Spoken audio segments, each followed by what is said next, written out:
नागपुर के लकड़गंज थाना क्षेत्र के मारवाड़ी चौक में देर रात दो गुटों के बीच जमकर मारपीट की घटना सामने आई है। बताया जा रहा है कि शादी समारोह में हुए पुराने विवाद को लेकर दोनों पक्ष आमने सामने आ गए, जिसके बाद इलाके में कुछ देर के लिए तनाव का माहौल बन गया।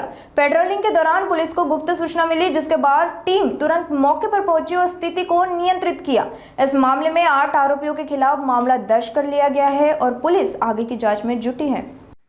लकडगंजच्या हद्दीमध्ये 2 दिवसापूर्वी रात्री जी घटना घडली त्याच्या अनुषंगाने पोलीस फिर्यादीवरून संबंधित जे त्या ठिकाणी मारामारी करण्याचा प्रयत्न करण्यात आलेला आहे, तर त्या अनुषंगाने आपण गुन्हा दाखल करण्यात आला आहे आणि पुढची कारवाई त्या ठिकाणी लकडगंज पोलीस करत आहे। कुठल्या कारणावरून वादविवाद झाला तर दोन टोळी यांच्या लग्नामध्ये त्या दिवशी जे लग्न झालं संध्याकाळी त्याच्या अनुषंगाने त्याच्यामध्ये वाद झाला होता।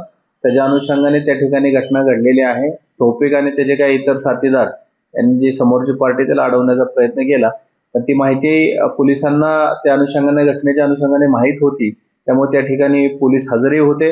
त्यामुळे ते पोलिसांसमक्ष घटना घडली आणि तात्काळ त्या ठिकाणी पोलिसांनी ऍक्शन घेतल्यानंतर पुढचा जी काय घटना मोठी घटना होती ती काय घडलेली नाहीये।